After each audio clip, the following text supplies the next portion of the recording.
Hello, I hope this is working. We're just trying a thing again, as we do. I'm joined today by lovely Pamela and Dana, who asked me about some green screen stuff. And I was like, do you mind talking more publicly about it so that I can share that knowledge with more people? And they're like, sure, you're weird. And so we're doing that today. It's going to be super fun. So let me bring them on to whatever this is.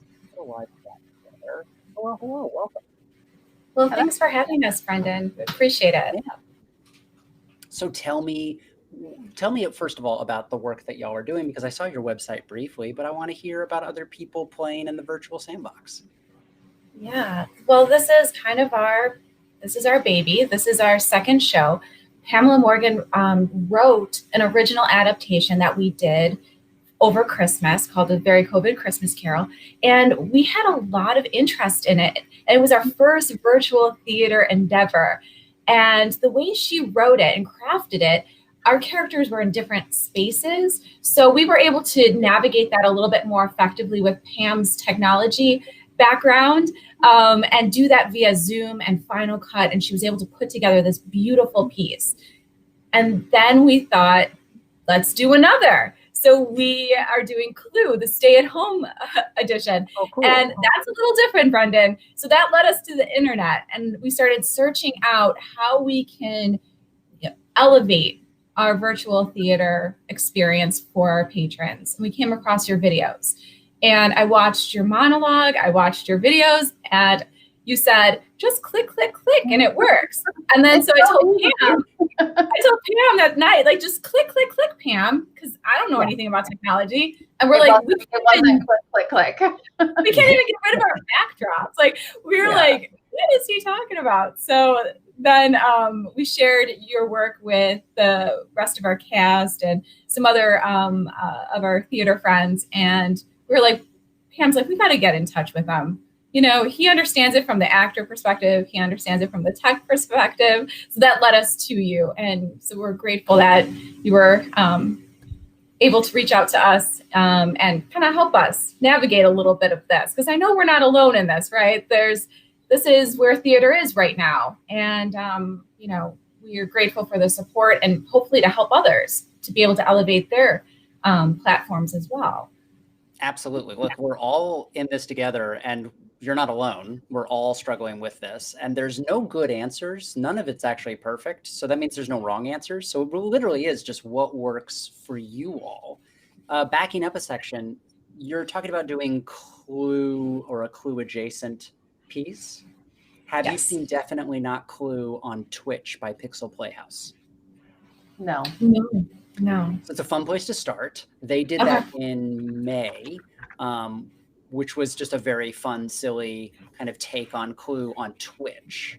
So just as far as like what people have already tried and what worked and what didn't, you can watch it and be like, we're stealing that, or we hate that, or whatever comes out of watching that. Just know that, you know, someone has done some of that legwork already, which is really cool. Where is your audience housed? Are you mostly a YouTube stream? Are you a Zoom ticket?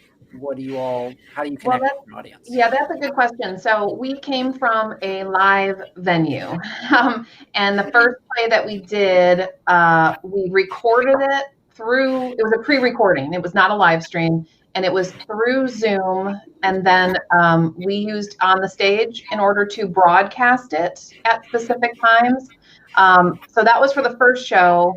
This next show, we are also going to pre-record because we're just not ready yet to be live streaming. And we're using Broadway on Demand for that. Cool. But as Dana mentioned, this is where we got into, like, Zoom is not good enough for what we want to do. And I don't know if we have the time to learn what we need to do between now and when we need to pre-record it.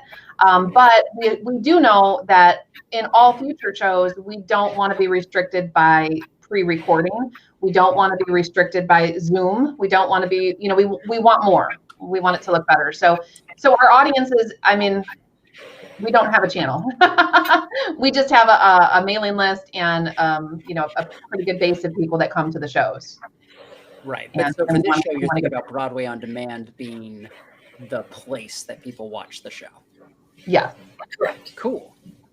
So what's helpful is that you're already knowing that you're not going to be going live. You're just pre-recording, which is indie filmmaking, which we have a legacy of foundational knowledge to steal from, which is fantastic. It's what I've been doing. It's just going like, how would I produce this as a web series? And then, oops, now it's live. And in some ways reverse engineering it, of being like, what would I do in post-production? What would I do on set? And how do I set that up so that it's happening live for myself? And so I think the question is, what you're really looking for is how to live monitor what you're eventually going to do in post-production. Is that a correct assumption? Yes. Yes. So let's talk about what it is you're trying to do. What magic tricks are you trying to pull off? I have a list of questions. So the first issue that we had, which I have since solved, not on my own, I had help, and that was removing the green screen. So you have this whole tutorial you do where you're just like, click this, add this, boom, and OBS, it's gone.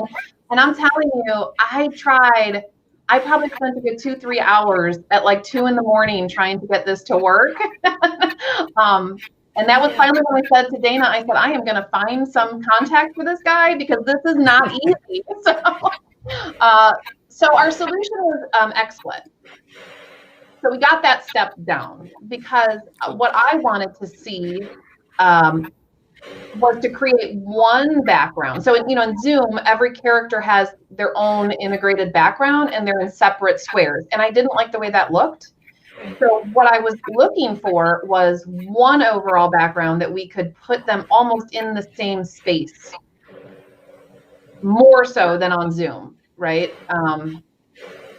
So that was the first one, which I resolved, was getting the background removed. But then my question, I guess, would be, how many Skype video inputs can we have on a screen at one time on OBS? Because Clue has like up to 12 actors at a time.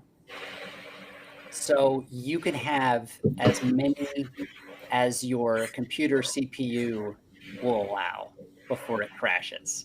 And the way that I've been doing this is, so if you're familiar with Irish Arts in New York, or Irish Rep, maybe, they did a production of The Weir right out of like immediately during COVID, where they just did Zoom and they gave everybody a different backdrop, and they literally just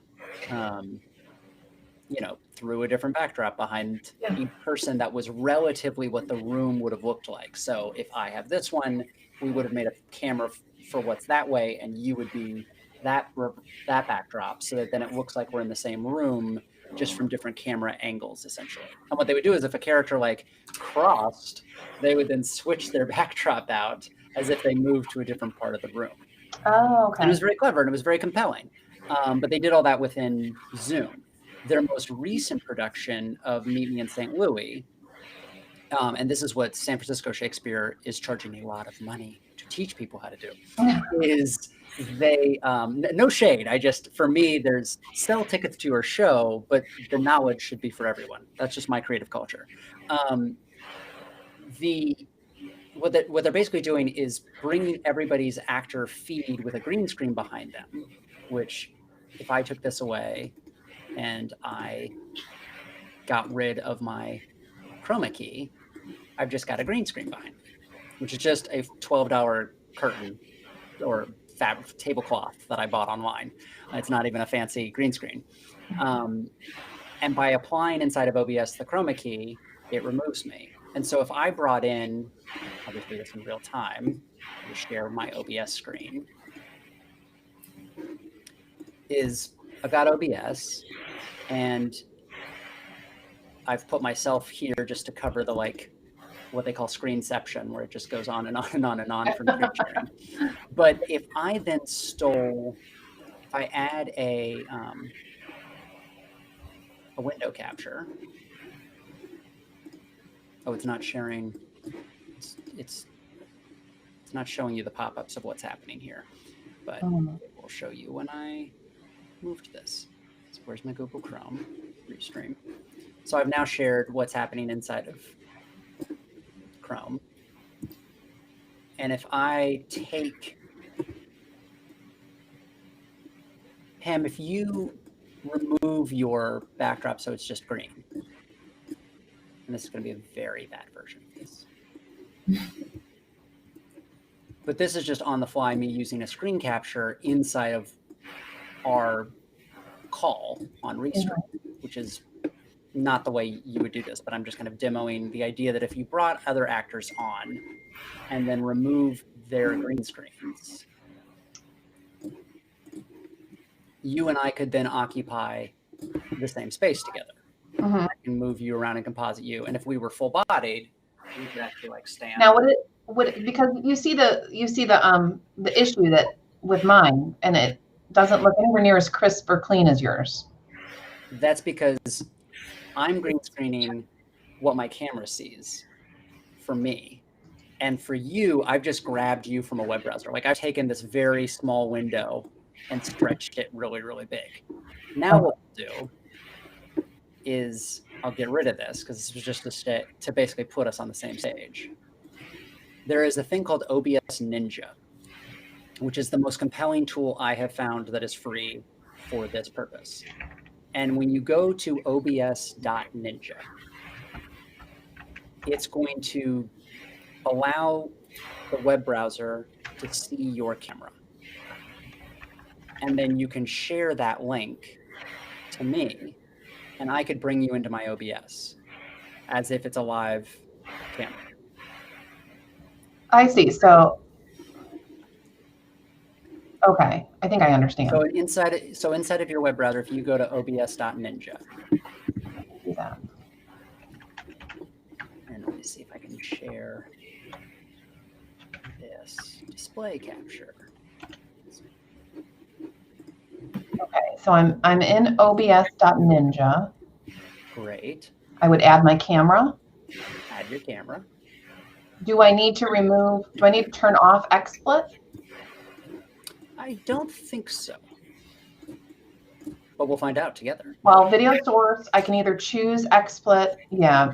Okay. So should I try turning it off and see how that works? Yes, or just try using your camera. Yeah. Okay. All right. So add my camera. Problem with camera.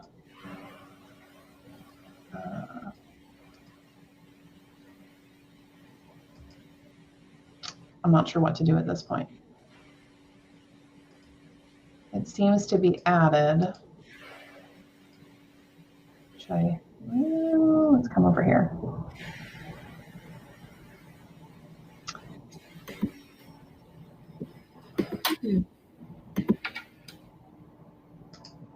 So it keeps telling me there's a problem with my camera, my video source.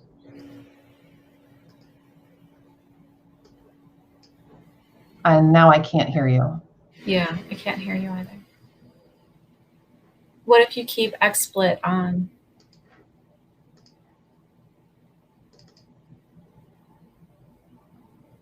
Is that better?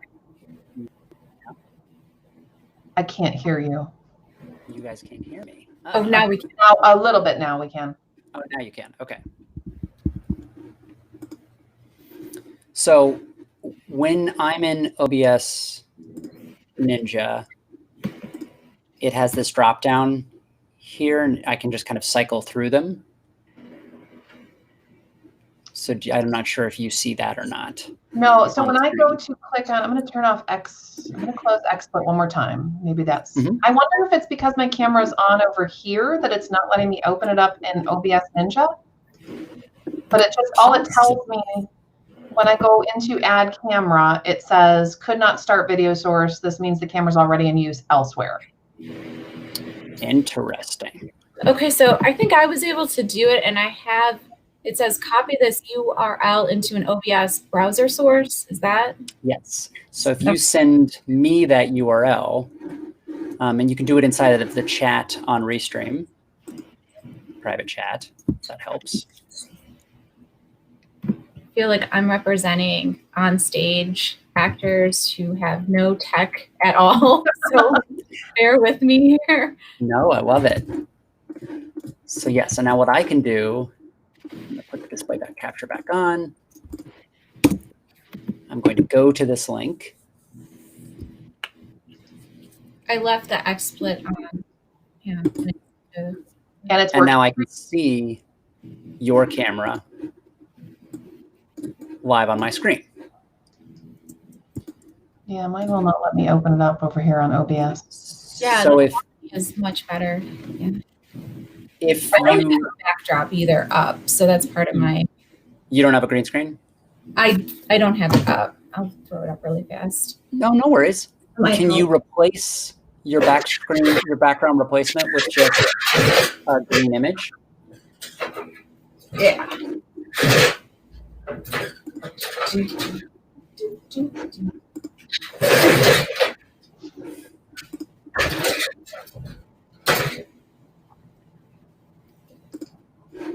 All right.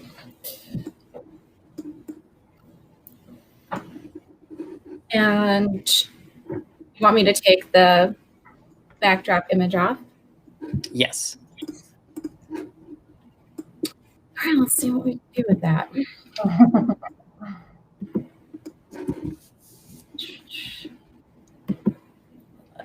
Let's see. Oh.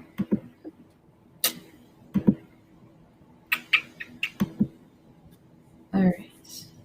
I'm in. How do I remove this? Original, background original.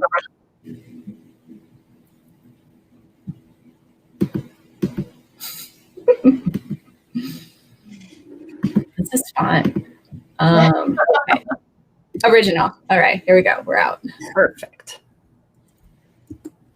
So now what I have is just a live feed of you that I can, inside of OBS, add a filter to remove your green screen, which is a chroma key filter, which you could probably do inside of XSplit as well.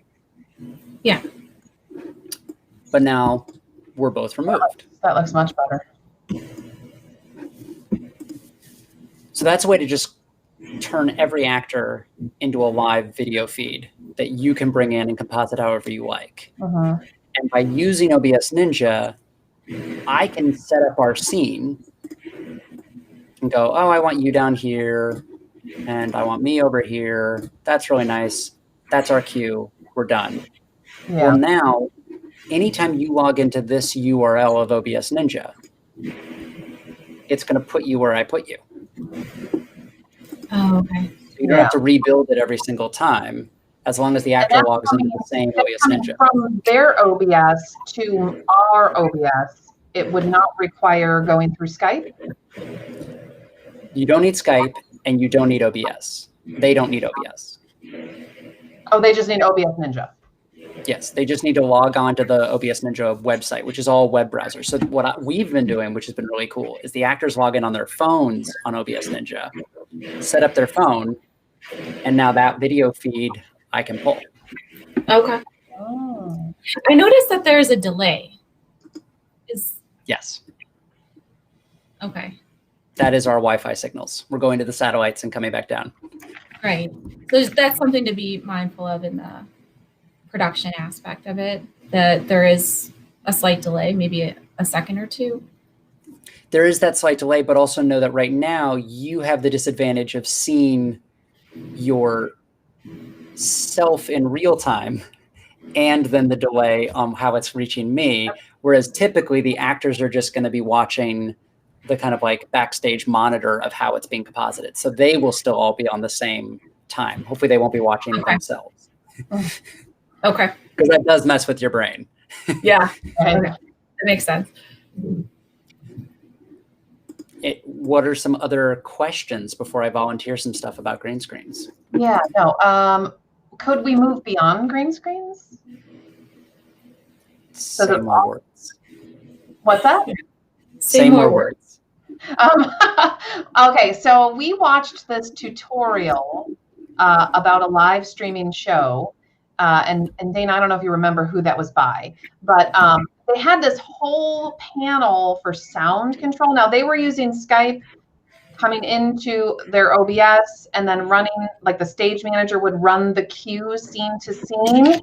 And it was all set up ahead of time, similar to how you described it, where you could put Dana where you wanted her on the camera, and then when she logged in, boom, she would pop up there, and they would do that scene by scene. But they had this, they showed this whole display of where they could control everybody's sound and mute who they wanted and unmute who they wanted. What is that? How do you do that?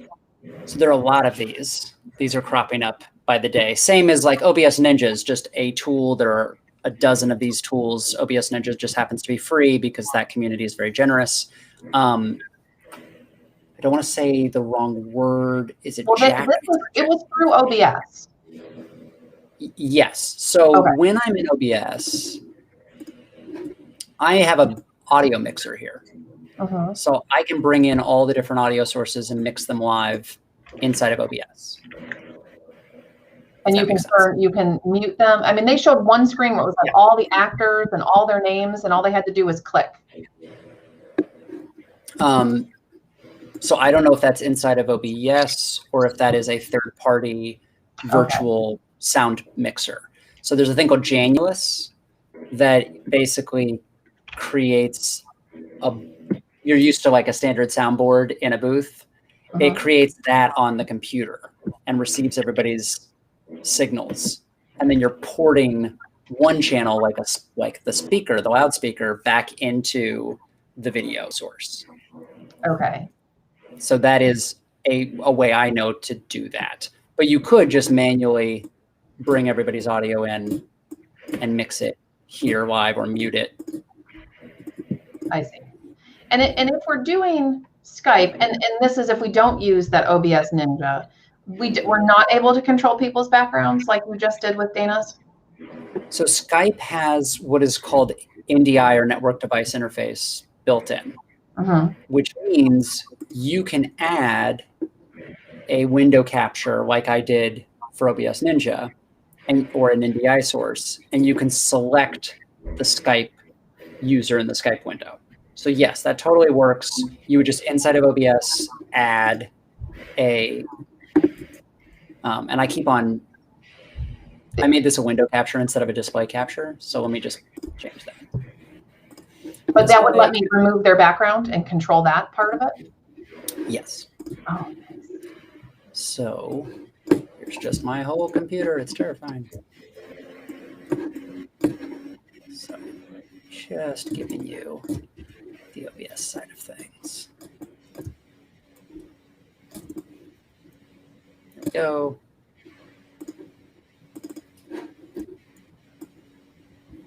So if we were just looking at OBS here, when I click this add, let's see how high I can click add so that you can actually,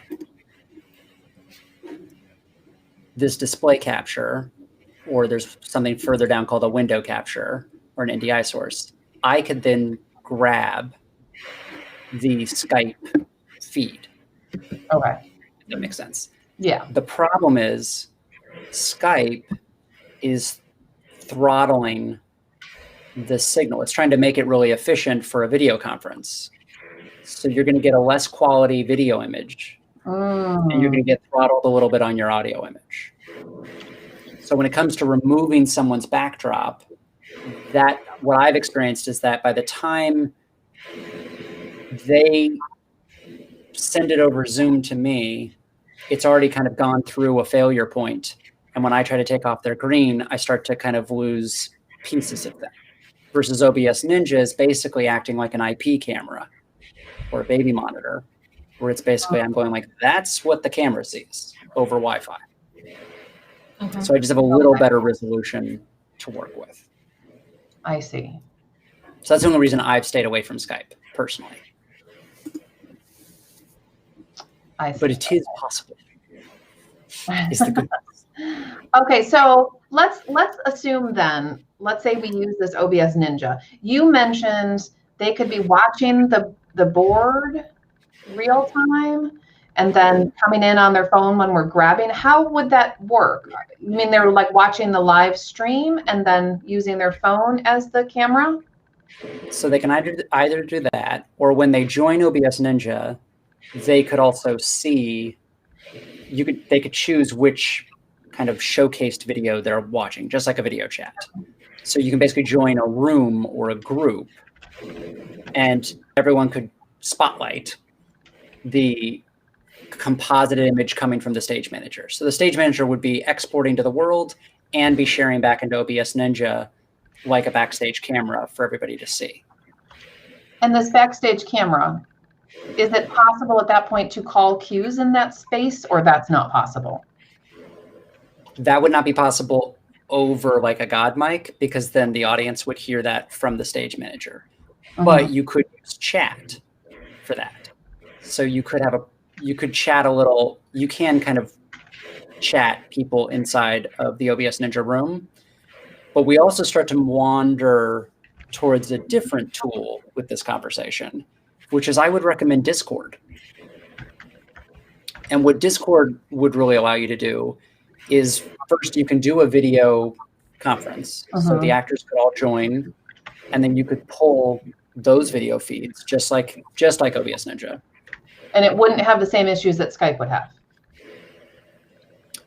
That throttle. I don't know about the throttling on Discord. I've never tested that. That would be fun. We should test it. We should find out. But what's nice about Discord is that then you have all these threads going. So you could have a video chat that the actors are in, but they could also check in on the text chat of the stage manager calling 5, or a voice channel of the stage manager calling a cue. Okay. And it gives you kind of a virtual backstage. Okay. Yeah. Someone, we just brought in a stage manager, which is how I fixed my green screen problem with XSplit. And he mentioned Discord as an option for that. So instead of Skype, although I don't know if he knows about OBS.Ninja, so we'll have to explore that as well. In terms of the actor experience of all of this, we have actors at various levels of, experience with technology, just using virtual theater components, just using the camera, knowing where to look and do things of that nature. That's all part of the lesson of integrating into this platform. So in what you're explaining, how challenging do you find it for the actors to get acclimated to something like that? We're used to the mindset of being backstage and having stage managers around us. In the virtual component, what are you finding? Do you have any strategies or tips or anything you recommend for us as we're starting out with actors that may have some limited expertise on tech? I think that there's just patience. I think it's letting everybody know going into it. If it's breaking, it's not because you're dumb. It's not because you did something wrong. This stuff breaks. This stuff is complicated. We're going to go slowly. We're going to go together. I think in some ways, remembering how to build in the rituals that we're missing, like the table read, like early rehearsals, production meetings, and having those housed in whatever your workflow is going to be, means that every call, every rehearsal, every meeting is another chance to get used to, oh, my earphones are connected. Oh, right, I remember how to do this. This sucks. Or, the camera, I don't know how it's working, blah, blah, blah. Like sometimes really leaning early rather than like waiting till tech week and then introducing all the tech. I think it's from day one at the table read. It's let them get frustrated early and start finding their own personal workflows to like, oh, I know how to fix that, or I know how I get around that, or, my Wi-Fi needs to be hardwired in, or whatever it is, so that you're identifying those problems as soon as possible. My little anecdote in this is that the first 2 plays I ever did were in the round. And then I did a proscenium show, and it was weird. I was like, what do you mean I can't look over there? So in some ways, coming at this virtual theater not as some terrible thing we have to do right now that's like lesser than, but treating it like a different type of stage, a different way to stage a show. And with that comes the challenges of us learning, like, oh, are we going to call it north, south, east, west? Are we going to call it noon and 6 o'clock? Like, we have to find that vocabulary together that works for this show, and then embracing that and making it our show and our language and our way that we devised new theater in the space. I think in some ways empowering the actors to become be problem solvers, which is what actors do best. They solve problems in real time on stage every day. Empowering them to do that work so that they take an ownership of the technology over the course of rehearsals. Huh. That's a great point. Thank you. Yeah, I like that a lot.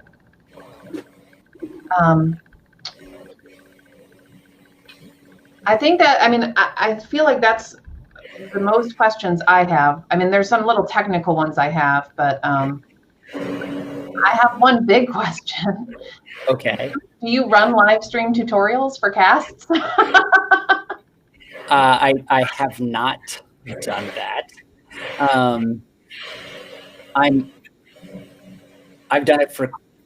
I've done kind of mini workshops for high schools, colleges, and teacher, what do you call them? Like the board of teachers that they bring in, like the local states teachers for a workshop and what's going on.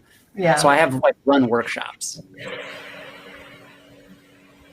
All right. I mean, because I feel like I feel like with, I mean, when Dana says that we have some people who, it's very challenging. It's you know, it's a challenge, and I am one of those people. So I'm here. It's okay, guys. You can talk about it. No, she is not one of those people.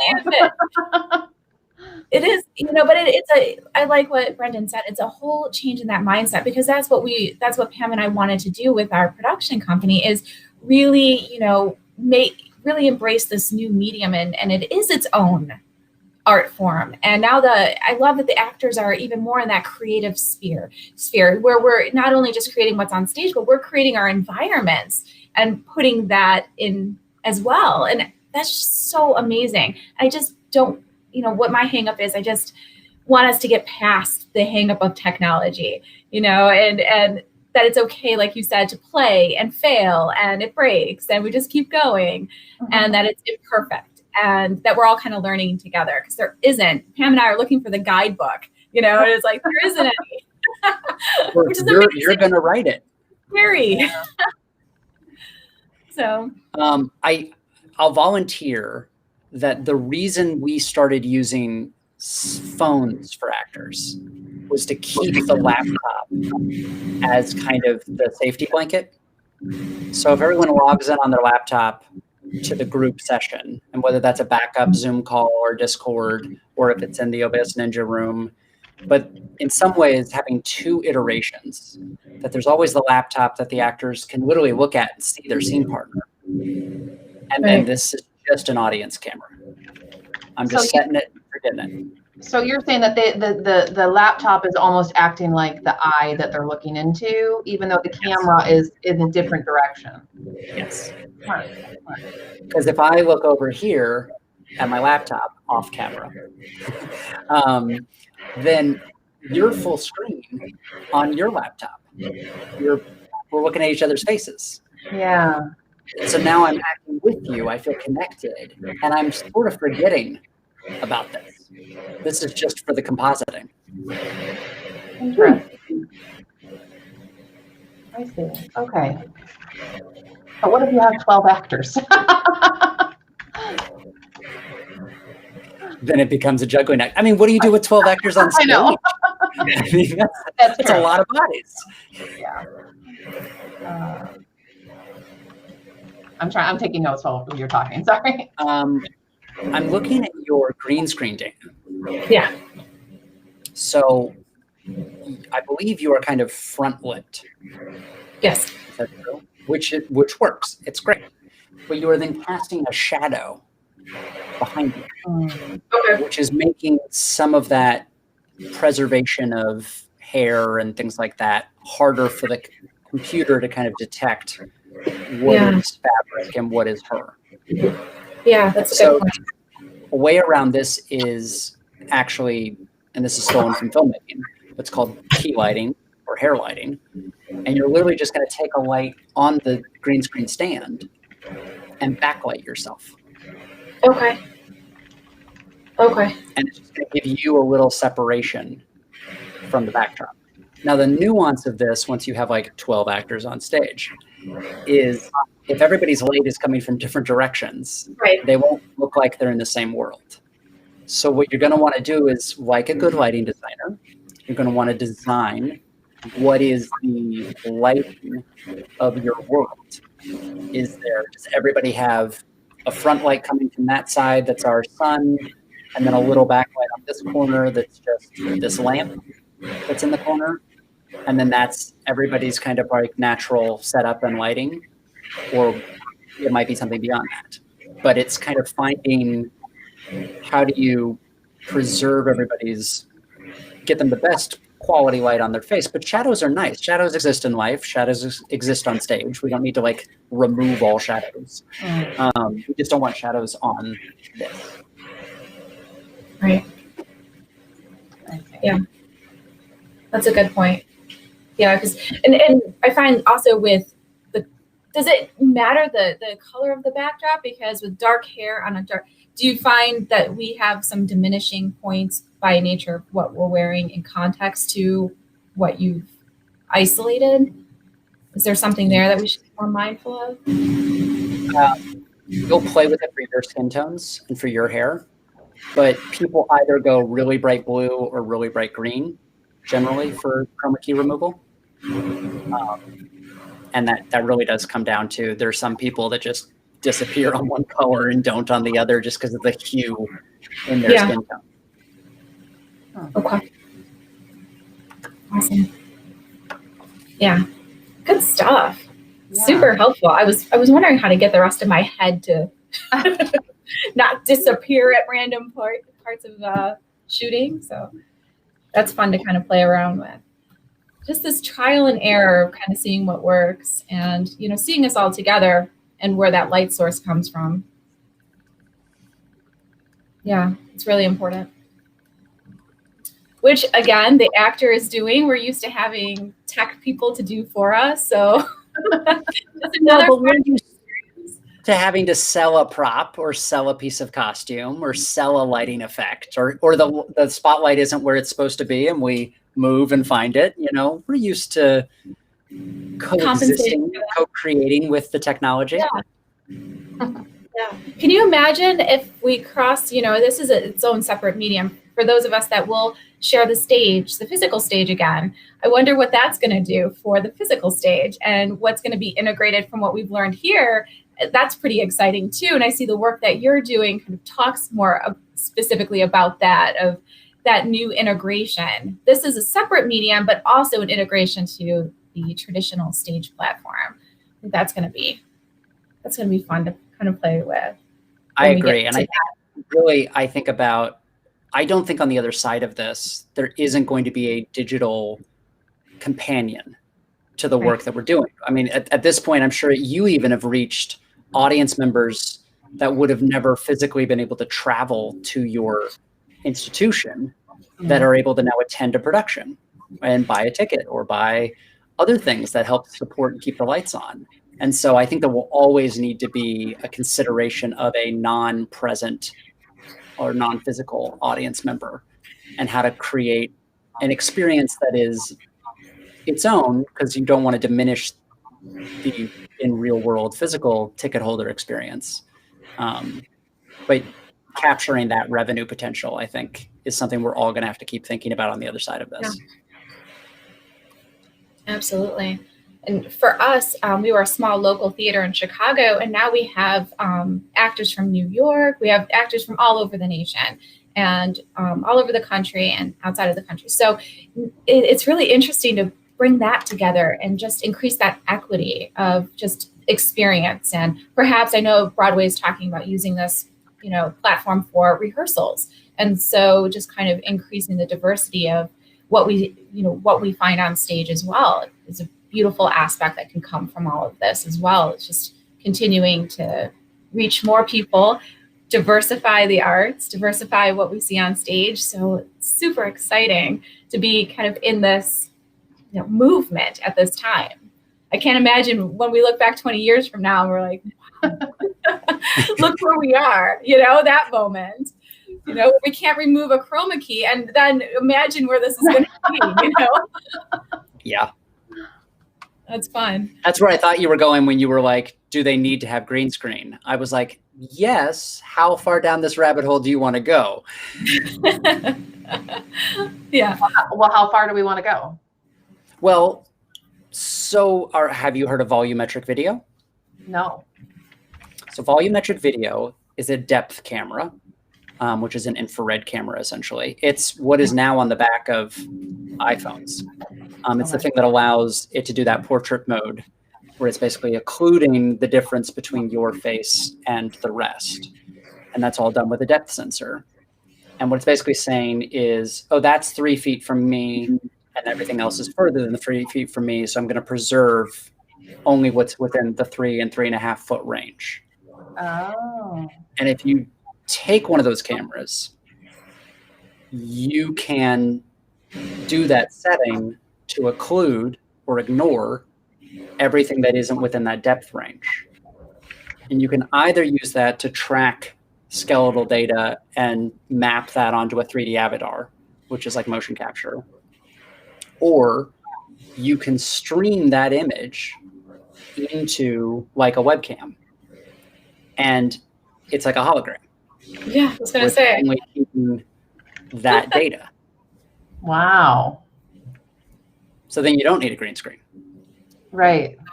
But you need a depth camera. But if you have an iPhone, you have one. Virtually. Yes. Right? You have to hack it. So you'd have to build your own. And they've got instructions for how to do this. It's on my whiteboard to do or to try. Okay. But I've been using an Xbox to do this. And it's really cool. It works very, very well.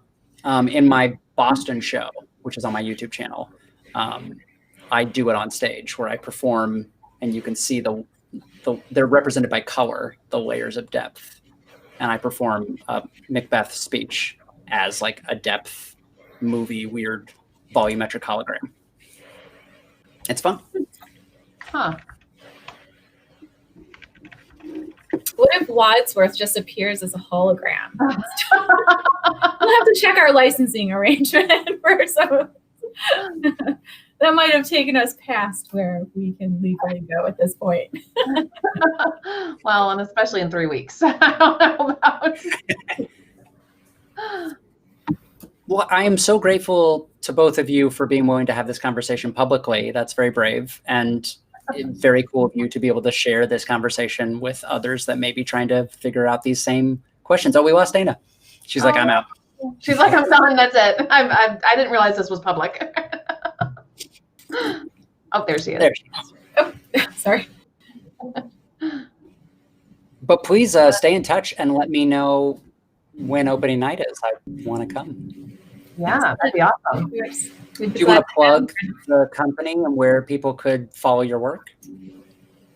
Yeah, absolutely. So we're This Moment Productions, and you can find us at thismomentproductions.org. You can also find us on Facebook and Twitter. This Moment. Are we at This Productions on at Twitter? This moment, at This Productions on Twitter. Yeah. And we're doing Clue. And so come and see what we've learned from Brendan and what we do. Maybe we'll have the holographic Wadsworth. Who knows? Can't promise that. Don't tell our licensing committee on that. But we're excited to do it, and we're excited to bring it to you all. So thanks for coming with us on this journey. And thank you, Brendan, for showing us and all the work that you do to inspire theater companies to delve into this medium. It's wonderful. Thank you so much for that. We're all in this together, so I'm excited to see where you take the torch. Thanks so much. I'll say goodbye to y'all. Thank you. Bye. Bye. Thanks. Thank you so much to Dana and Pamela for joining me on this very weird new format thing that I keep trying out. I don't know if it works. Let me know in the comments if this is something that you're interested in. If you have a company that you are either a patron of or that you are a part of that is trying to solve some virtual theater stuff, I just like brainstorming out loud because it allows the information to scale more exponentially because anybody can listen and participate. But this has been the latest Homebodies. And I'm very excited to see Clue done. I mean, volumetric would be awesome, but I'm excited to see it done compositing 12 people onto the same virtual stage. Should be very, very cool. Be kind to each other. Thanks for watching this nonsense. And now go create something.